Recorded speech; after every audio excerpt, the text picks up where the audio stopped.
March the 8th, 2022. Validation. Being wanted by others. Having my creations wanted by others. Being valued by other people. That's the one thing that continuously pulls me in the van. It's that need for praise. And since writing about the empath and narcissist, I can see that I'm wanting to play in the light and have other people keep me there by wanting or valuing my work. Staying on the light end of the seesaw is conditional and relies on the opinions of other minds for you to stay there. I'm still weak in this area, as in, I still get in the van and play and scheme, but I know I need to get over the world and wanting to play in it.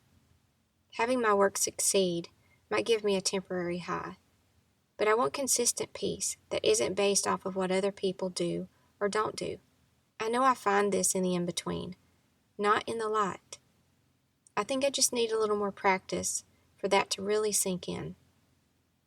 I'm still playing the teacher-student game. For me to stay on the light end of the seesaw and be the teacher, the one with the wisdom and answers, that relies on other people not knowing.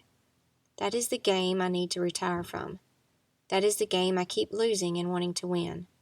That is the identity shell I still refuse to let go of. What will it take for me to let go of it? How will I feel once I do? How will I behave? What actions will I take? I think I will still write and have coaching calls. I write because it helps me see what I'm still attached to and what is pulling me away from my soul space or the in-between.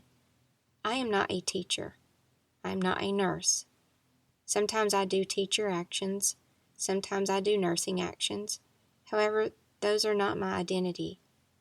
I think I need to practice or focus more on having no identity or not wearing any hats. I'm just a soul. We all have many hats or many roles we play for others in this life, but at the end of the day, we are just a soul, just a being. I am just a being.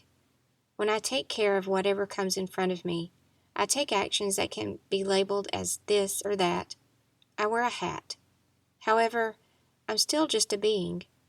We get attached to those hats when we get something out of being them. Some hats bring us attention through praise. Some hats bring us money and financial stability. Some hats bring us attention through pity and sympathy. Some hats bring us attention through passion, desire, and being wanted.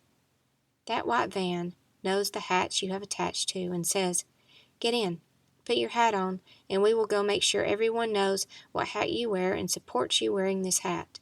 It's just me. I am an audience of one. That needs to be my focus. What does the audience of one feel? Am I in relief? Am I taking care of what is in front of me? Am I refraining from putting hats on my head? Can I actually make that my focus and stop focusing on what the others are thinking, feeling, and doing? Can I actually just be in my soul space, unconcerned with the reactions and actions of others when it comes to me?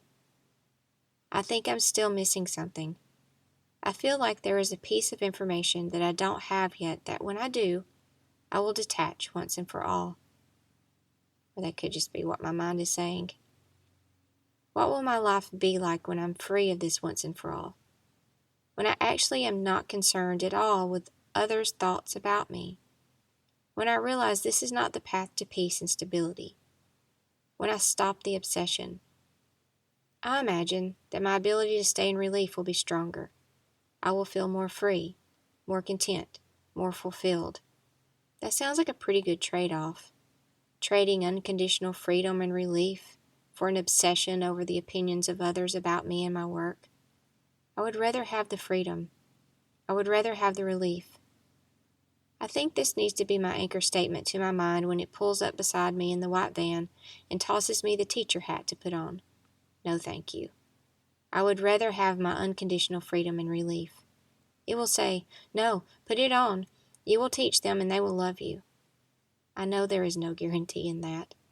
I could spend the rest of my life in the white van obsessing over that and get it sometimes, a little here and there. The mind keeps saying, "You've just not found it yet, that thing that they will all go crazy over." I know this is only a lie to keep me in the van and in pursuit of what I already have when I'm outside of the van on the path. I already have peace, completion, and unconditional acceptance and love. I already have it. No hats. I already have it. It is not delivered to me by people. People can't give it to me in the way that Source can. Connect to unconditional love and acceptance. Remember, I have it. Remember, it's all around me. Stop looking for love in all of the wrong places. What I'm looking for doesn't come from people. It comes from God, and I already have it. I feel disconnected to it when I'm in the van and I try to get people to give it to me through my efforts. All I need to do is get out of the van and refocus. Know that I have it. I always have it. I am always connected to it. Always. It never changes. It doesn't expect anything from me. It doesn't say, if you are a good spiritual teacher or mind coach, I will give it to you. It laughs at the idea of that identity. Yeah, but God or Spirit wants to do this through me, right? Doesn't it expect this of me? No. My mind made that up. My mind used my desire to be pleasing to God to get me in the van. Instead of people pleasing, I am also God pleasing. God or Source isn't looking to be pleased by me. Pleasing is a condition and exists in the mind game of pleasing and unpleasing. God doesn't play mind games. God just wants me to be, to enjoy, to feel relief, to stay connected. No expectations, no conditions. Focus on connection. No, I'm connected. Feel and enjoy the complete unconditional acceptance staying with God offers me. My relationship with Source should be my only focus. Am I staying connected and feeling that full acceptance I'm being supplied with at all times? Yes or no? That should be the only question I'm asking myself each day. So what action helps me stay focused on that? Writing about it, that helps me remember. I have to remember why I write. I write to remember I already have full acceptance. Then my mind tries to use the writing to get acceptance from people. What else could I do to help me remember I already have full acceptance, to keep me on the path? I have to sit with that question. The only thing I need to do is remember.